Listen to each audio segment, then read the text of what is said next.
Hey guys, it's Olivia Derrico here from the Notre Dame women's lacrosse team, and I'll be reading Family Huddle for you guys.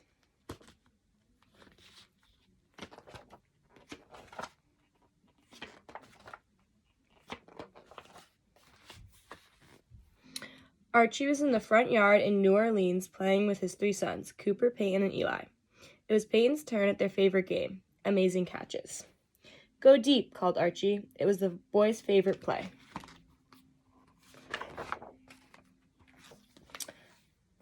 Peyton ran full speed across the lawn. His dad threw the ball high and far. Peyton dived and caught the ball on his fingertips. He rolled to stop in the grass as his brothers cheered. The neighbor's dog licked his face. Olivia, their mom, was laughing on the front porch. Nice catch, Peyton. You boys come in and wash up before we go. This weekend is going to be filled with family and football.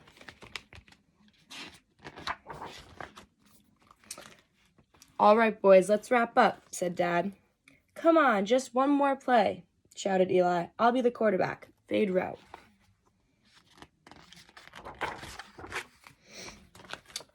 Once the car was packed, the boys stood together by the driveway.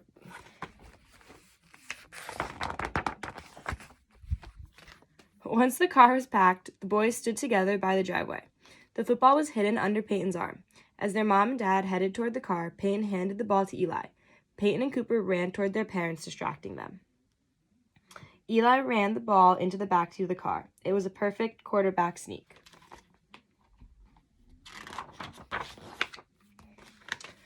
It was a long drive to Drew, Mississippi, where Archie's mom lived. The boys liked playing sports, trivia games, to pass the time. This one was called the numbers game. 34, said Cooper, sitting in the back seat with his brothers.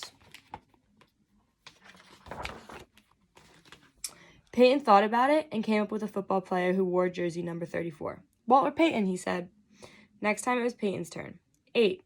Before Cooper could answer, Eli called out, my age and Dad's number.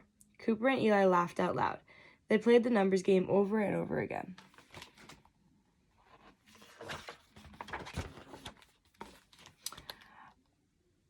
Archie stopped a block from his mom's small brick house and let the boys run the rest of the way. Grandma, sis, they called. Their grandma heard them coming. She put down her knitting needles and picked up a plate of freshly baked chocolate chip cookies. She stepped outside, and she could see them zigzagging as they threw the football to each other.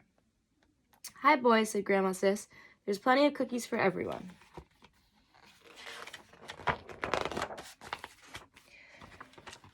After lunch, everyone went outside for a group photograph. Olivia hugged the boys and said, as long as you look out for each other, you'll always be on the winning team.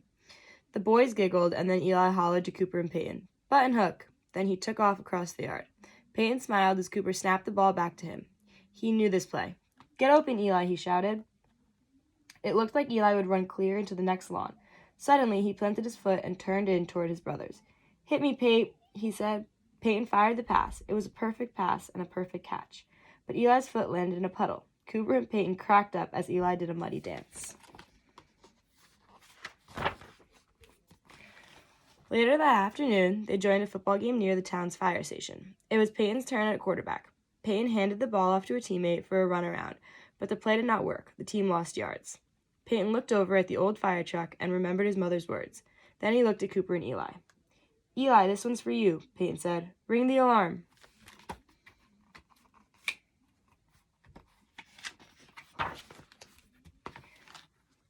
They ran the hook and ladder play. Cooper was the best receiver, so he got the tricky part. Once the ball was snapped, he ran down the side of the field. Peyton hit him with a short pass. Cooper saw the defense coming his way. No one noticed little Eli running up behind him. Just as Cooper was being tackled, he flipped the ball back to Eli. Go, E, he shouted. Eli caught the ball and ran for the touchdown. Early the next morning, Grandma Sis made silver dollar pancakes, blueberry syrup for breakfast. After the boys helped with the dishes and said their goodbyes, they piled back in the car to visit their other grandparents in Philadelphia, Mississippi. The boys slept most of the way there. As the car pulled into the driveway, Archie honked the horn. Their grandparents were standing on the big front porch waiting for them.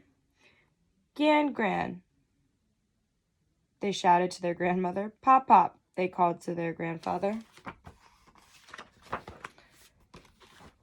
Soon the boys were in the front yard. Eli was already on the bike he liked to ride around town.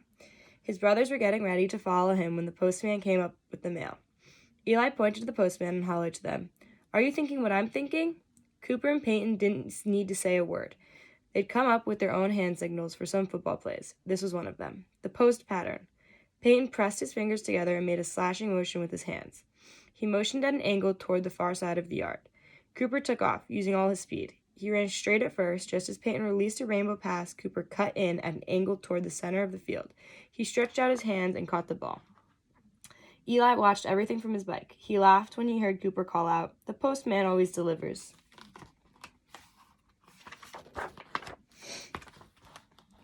When they returned to their grandparents' house, their mom was waiting on the porch. "Hurry and get ready. We have a long drive ahead of us." They said goodbye to Gan-Gan and Pop-Pop, and "We'll be back soon," they said, waving their hands. Eli, Peyton, and Cooper piled into the back seat. 13, said Eli. "That's easy. Dan Marino," said Peyton. The numbers game started again. It was just getting dark when they got home. Their dad got out of the driver's seat. "I've got an idea," he said. "Why don't we finish that game?" "Not too long," said Mom. "It's almost supper time."